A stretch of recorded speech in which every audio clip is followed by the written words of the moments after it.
B.rad podcast is brought to you by MoFo, male optimization formula with organs to boost testosterone. B.rad's macadamia masterpiece, mind-blowing nut butter blend, now offered on Amazon. Chili Technology, temperature-controlled mattress systems for a good night's sleep. InsideTracker.com, offering blood, DNA, and fitness tracking data all in one place. And Organifi, whole food organic superfood supplements and drink blends. And please visit the shopping page at bradkearns.com for my personal selection of favorite products for health, fitness, and peak performance with great discounts for listeners. Here we go with the show. Anytime you experience fear and anxiety, turn your attention, return your mindset and your thoughts to your values and your vision. Decide authentically with a feeling of love and joy for the task. Decide without fear. Any outcome is the outcome that it's supposed to be. We have much less control in our lives than we think we do. The failure is supposed to teach us something and thus become a growth experience. Maybe we chose something for the wrong reasons. So if a venture fails, it doesn't mean that you're a failure. Hey, how about a breather show honoring the wonderful teachings and philosophy of Dave Rossi, one of my favorite podcast guests. He's been on 3 times, I think 4 times if you count when he turned the tables and interviewed me for a podcast episode. He is the author of The Imperative Habit. You got to grab that book off Amazon. It's filled with wonderful insights about how to live a happy life. So we're going to call this one Overcoming Fear and Backing into Happiness with a 1, 2, 3, 4-step approach. It's going to be lots of fun. I believe this content emanated from an email that he sent to me. Maybe it was notes from a conversation, but they called this guy the Hurricane for a reason, because he will just blast with insights at full speed ahead, gas pedal down. You're going to love it. It's going to give you some great practical steps to get out of that state of fear and anxiety that we can so easily step into these days.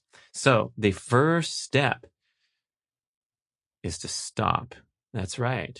Slow down, come to a stop, and be aware of what emotions and feelings are happening right now. If it's fear, then you need to call it out. You need to say, I am afraid. And be specific. What are you afraid of? I am afraid that the quarantine shutting down my restaurant will leave me in financial ruin. I am afraid that I'm not going to pass my classes, won't be able to transfer to a 4-year school. I'm afraid that I won't be able to get a job and won't be able to pay my rent, et cetera, et cetera. So call it out, acknowledge it, and understand the difference. This is important for me, really hit it home. Understand the difference between just acting happy so that you can feel happy when you act happy versus being fully conscious and being aware of the things that are causing you pain and suffering. I'm really good at keeping that smile on my face and sort of compartmentalizing things to the extent that I ignore them. And the whole thing is turning out to be the opposite of the intended effect when you're not acknowledging these things. So as Dave says, it's shining a flashlight on the deep, dark parts of our fears and vulnerabilities and touching them, seeing them, exposing them, and shining them with light so we can have a better chance at feeling great most of the time, right? Instead of always having this thing in the curtain, behind the curtain in the closet that can rear its ugly head when you're having a down moment. This is so important for me to understand that distinction, that difference, and not living in denial, but actually living with that consciousness and being able to shine the flashlight. It's okay. It's okay to have fear. We all do.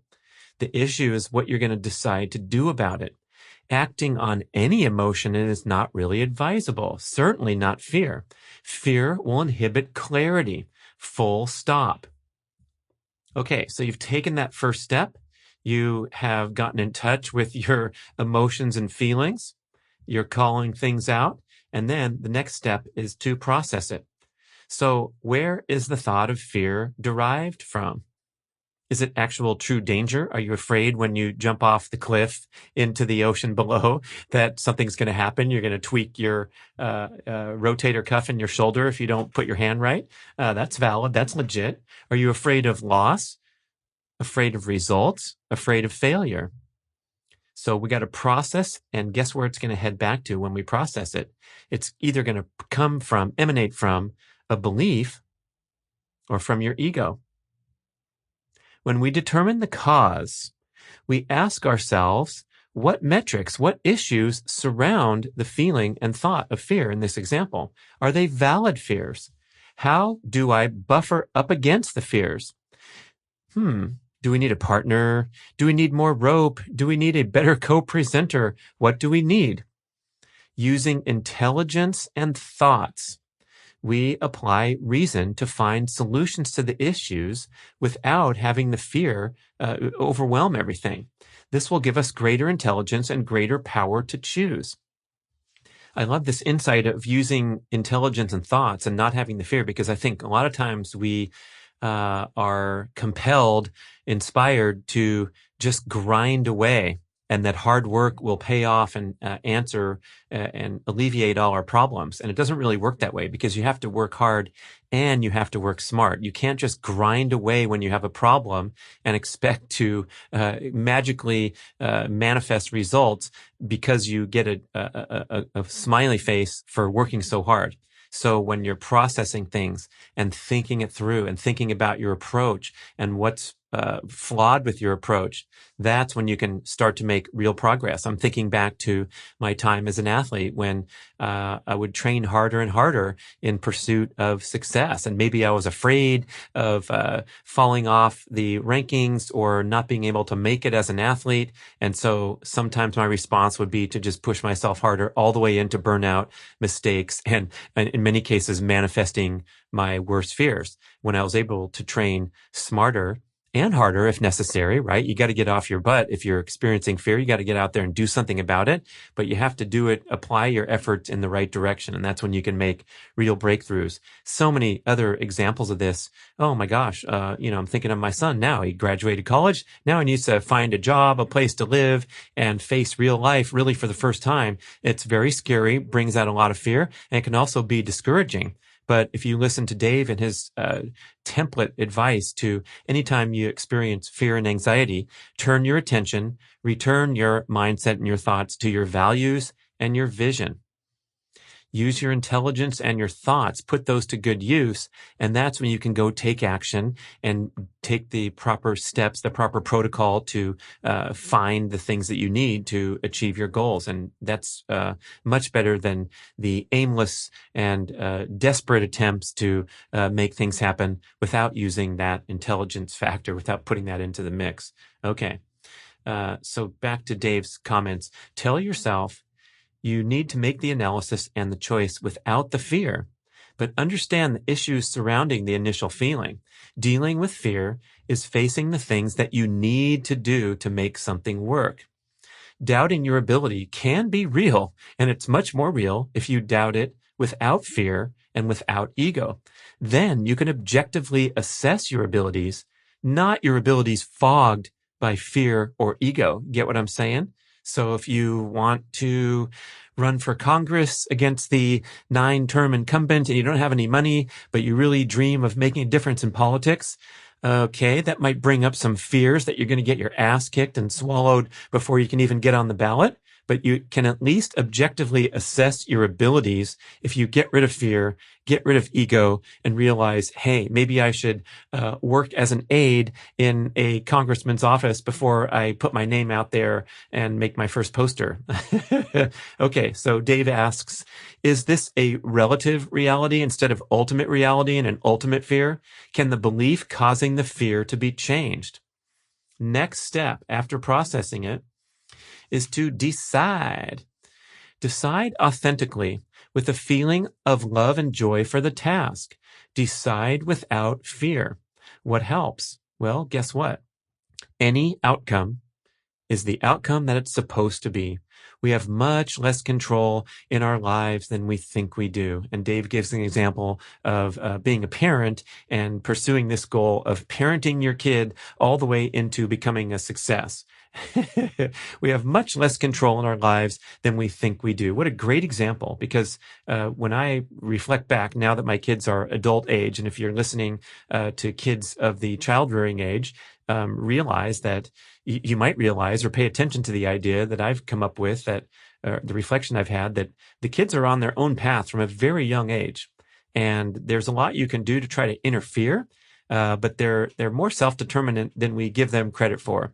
So I think the best job for a parent is to show that unconditional love and support and be a caddy carrying their golf bag. So the caddy-player relationship is so interesting because the caddy is never hitting a shot for the player, right? They're giving them all the information they need. They're maybe helping them with club selection, but especially on the pro tour, the golfer always makes the final selection because he's the one or she's the one that has to be confident with that 7-iron in their hands. Even if the caddy suggests an 8-iron, the player says, you know what, I'm going to go with 7 and I'm going to ease up a little bit, or whatever their confident message is to themselves, that they're totally accountable for what happens. So the caddy never oversteps their bounds and tries to strong arm the player into doing something that they think is right, because the player's the one navigating the course and they're the ones making the big bucks playing on the pro tour. So they know what they're doing.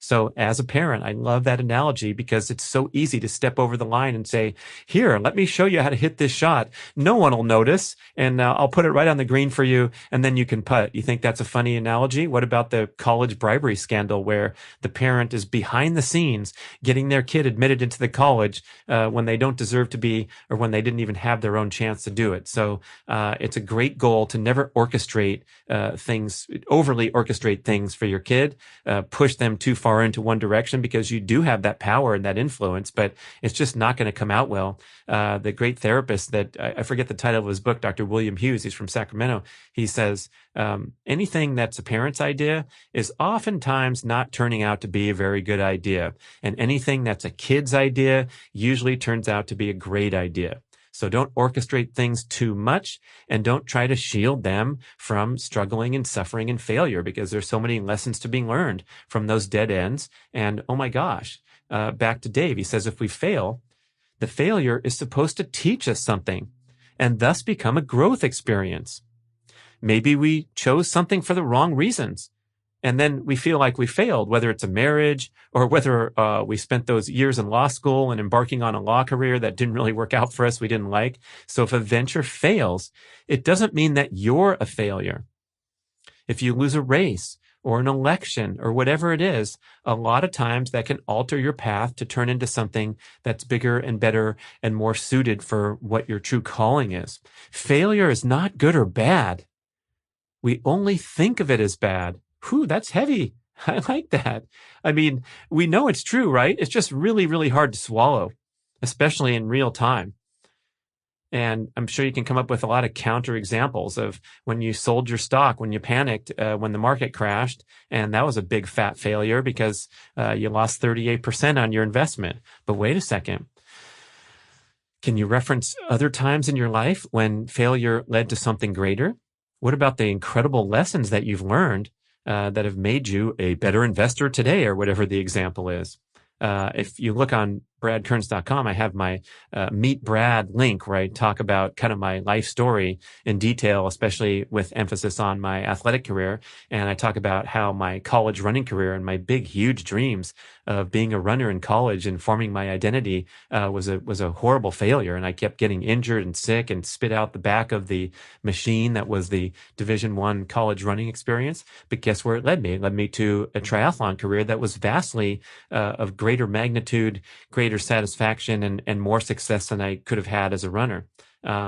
Same thing with divorce, which Dave mentioned is one of the ideas. And there's been a lot of divorce happening in my world in recent years, including myself. And you're obligated, you're compelled to see this as a a necessary and worthwhile experience. You have to think of it as a good run that was your destiny and the lessons that you needed to learn and all the good things that came out of it, instead of thinking of it as a failure because it didn't hit some arbitrary finish line of the graveyard. I mean, I know we've been socialized to think that, and in the old time marital vows, which I believe have now transformed, they don't usually say that the wife is going to obey the husband anymore, and I don't think they're all big on saying till death do us part. I love that take by many people who recommend that you should maybe consider renewing your vows every morning, or renewing your commitment to the marriage every single day when you wake up. Hey, you want to still be married? Yeah, sure. Let's do it. Let's talk again tomorrow, instead of taking things for granted and having kind of these implants in your mind that anything less than, full term is a failure. Failure's not good or bad. We only think of it as bad. Okay. All right. Accept it. Here we go. Learning from the experience. Good point. No such thing as failure if you always think of it as a learning experience. Reminds me of Jordan Peterson's comment. He says, the reason we have memory, humans have memory, the ability to have memory, is not for nostalgia. It's so that we don't repeat the same mistakes in the future. There we go. So nothing's really a failure, just a lesson. Johnny Wooden, the greatest basketball coach, said, quote, failure is not fatal, but failure to change might be. Okay, back to Dave Rossi and his final step toward happiness.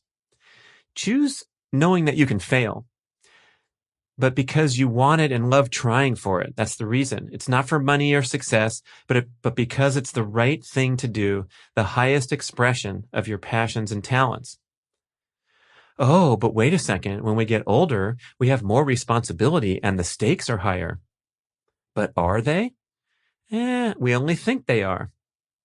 Mark Sisson, talking about his entrepreneurial journey, said, I have the same stresses and thought processes and fears and anxieties. It's just that there's more zeros added to the numbers at hand than when he was a young entrepreneur painting houses or whatever he was doing.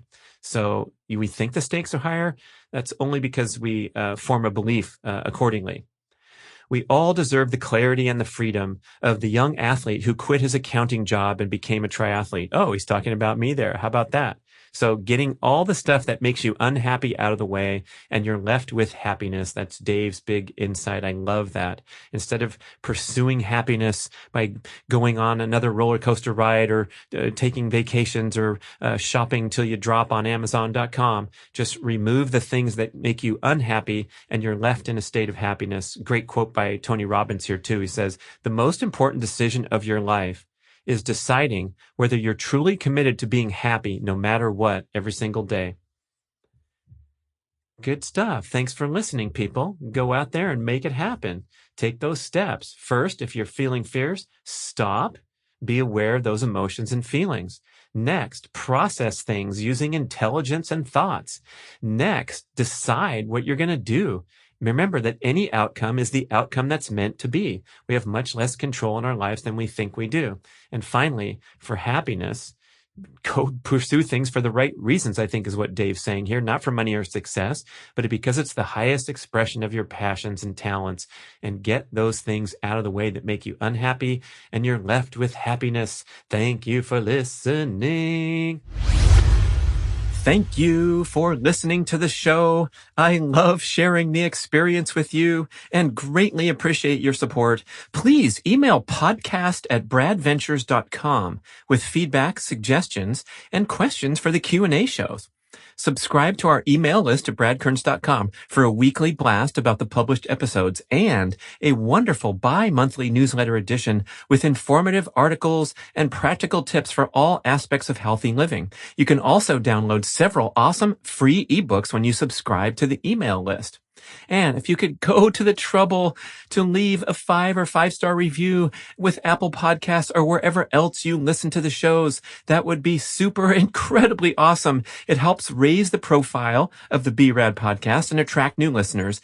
And did you know that you can share a show with a friend or loved one by just hitting a few buttons in your player and firing off a text message? My awesome podcast player called Overcast allows you to actually record a soundbite excerpt from the episode you're listening to and fire it off with a quick text message.